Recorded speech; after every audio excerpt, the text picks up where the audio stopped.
wasaaradda arrimaha gudaha federaalka iyo dib u heshiisiinta dowlad goboleedka Jubbaland ayaa magaalada Kismaayo ku qabatay kulan lagu wacyigelinayay haweenka ku nool deegaanada Jubbaland kaasoo ku qotamay sidii ay dumarka uga qayb gali lahaayeen doorashooyinka golayaasha deegaanka dowladaha hoose ee dowlad goboleedka Jubbaland. kulankan oo socon doona muddo 2 maalmood ayaa waxaa ka qayb galay wasiirka wasaaradda haweenka iyo xuquuqul insaanka Marwa Cadar Ismaaciil Juuraati, wasiir ku-xigeenka wasaaradda arrimaha gudaha federaalka iyo dib u heshiisiinta Jubbaland Cali Carays, agaasimaha guud ee wasaaradda Aadan Faarax Gaarane, aqoon-yahano iyo mas'uuliyiinka kala socday ururada bulshada rayidka qaybaheeda kala duwan.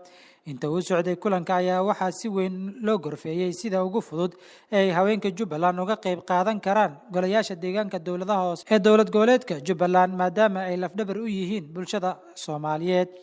ugu horeyn agaasimaha guud ee wasaaradda arrimaha gudaha federaalka iyo dib u heshiisiinta Jubbaland Aadan Faarax Gaarane oo goobta ka hadlay ayaa ka warbixiyay waxyaabaha uu kulankan daaran yahay. aad baan ugu faraxsanahay maanta kulankan uu noo qabsoomo inaan nagala soo qayb galaan madaxdeena sharafta leh wasiirada oo ku saabsan wacyigelinta haweenka doorkooda ay uga qayb qaadanayaan golayaasha deegaanka iyo cashiro ku saabsan hanaanka maamul baahinta ama maamul daadejinta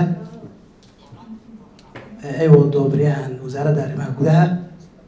oo aan rabno haweenka in ay fahmaan muhiimadaha ay leedahay dowlad daadejinta mas'uuliyaadka dowladaha hoose ee degmooyinka heer degmo waxaa looga baahan yahay inay qabtaan degmooyinka waxaa looga baahan yahay in laga soo wareejiyo dowladda heer state ilaa heer federaal iyo xoojinta wada shaqeynta lakabyada dowladda ee Soomaaliya ay ku dhisan tahay 3 lakab. kulankeenan oo socon doona maanta iyo berrito labada qodob ayuu daarnaan doona insha Allah tacaala. wasiir ku-xigeenka wasaaradda arrimaha gudaha Jubbaland Cali Carays ayaa sheegay in ay wasaaraddiisu wado dadaalo badan oo ah sidii maamulka loo daadejin lahaa. wasaaradda arrimaha gudaha waxa ay wadaa dadaal fara badan oo lagu bixinayo sidii maamulka loo daadejin lahaa. hadda maamulada heer state baa jiro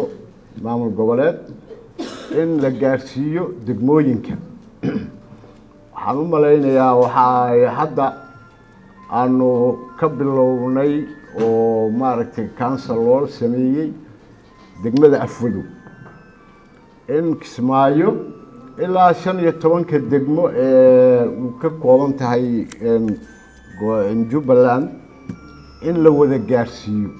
wasiirka wasaaradda haweenka iyo xuquuqul insaanka Marwa Cadar Ismaaciil Juuraati oo kulanka ka qayb gashay ayaa wasaaradda arrimaha gudaha ka dalbatay in shirarka noocan oo kala ah mar walba laga qayb galiyo haweenka reer Jubbaland.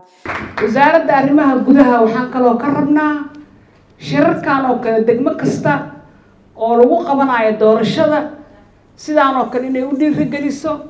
haweenka soo fariisiso la hadasho ay gabdhaha isu soo sharaxaan dokumentiga ka qabtaan maamulka markay dhisayaan waa inay dhahaan intaas soo gabar baa khasab ah in la keeno haddii kale lama qabanayo maamulkan.